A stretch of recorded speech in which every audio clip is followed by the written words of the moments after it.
خير متاع الدنيا الزوجة الصالحة. كل الدنيا خانته إلا زوجته وقفت جنبه للنهاية. إبراهيم شيكا في وقت الشدة بتبان المعادن الحقيقية. النهاردة ودعنا الكابتن إبراهيم شيكا، بس وسط الحزن كل الناس اتكلمت عن حاجة واحدة بس، هي زوجته.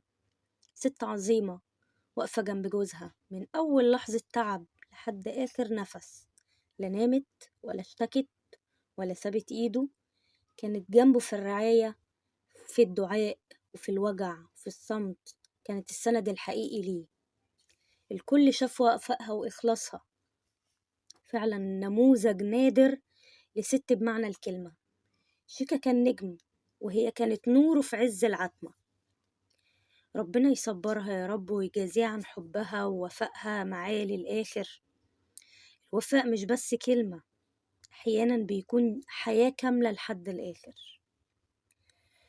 إبراهيم شيكا بيستحق مننا الدعاء، عانى معاناة شديدة في مرضه، نسأل الله أن يكون شفيعا له وأن يغفر له، ادعوا له بالرحمة وبالمغفرة، وأن يلهم أهله الصبر والسلوان على وفاته. رحل عن الحياة بعد ما اتظلم وحقه راح، والناس ما وقفتش جنبه إلا عشان الريتش وبس.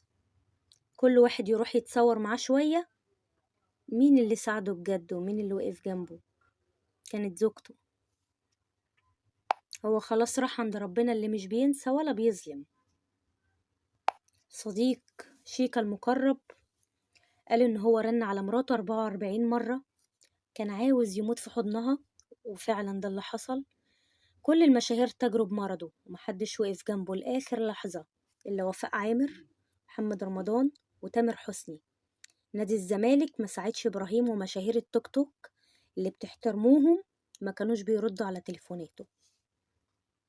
إبراهيم شيكا على حسابه الشخصي من 10 يناير 2024 كتب وقال: وصيتي الأولى والأخيرة حين يتوفاني الله، سامحوني واستروا عيوبي وادعوا لي بالرحمة والمغفرة، وتذكروا صحبتي ومحبتي لكم دائما، وإن كنت يوما أخطأت فسامحوني وانسوا أخطائي، واذكروا أجمل صفاتي، وادعوا لي دايما أن يشفع الله في كل آية من آيات القرآن، واسأل الله أن تكونوا شاهدين لي جميعا بالخير، فأنا لا أعلم بأي ساعة كتب الله أن يقبض روحي فيها، فاللهم ارحمني يوم يصلون علي صلاة لا ركوع لها ولا سجود، وبجناتك اللهم أدخلني واسكني الفردوس الأعلى وكل أحبتي في الله من غير حساب ولا سابقة عذاب برحمتك يا أرحم الراحمين.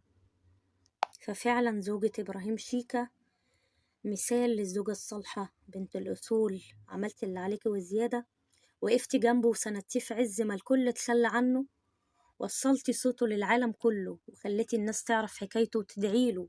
أثبت إنك فعلا بنت أصول ومتربية، لدرجة إنه تمنى يموت وهو جنبك، وفعلا ربنا استجاب ليه وتوفى وهو على إيدك يا أصيلة.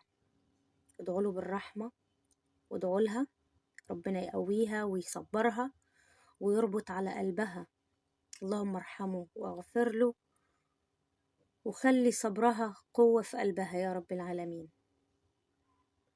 فإن مراته تنام جنبه في المستشفى وتصحى على 44 رنة منه، وأول ما دخلت له المستشفى وخدته في حضنها يروح ميت على ايديها، ونعمل وفاء بينها وبينه. بس طبعا لا نقول إلا ما يرضي الله. وده عن شيكا.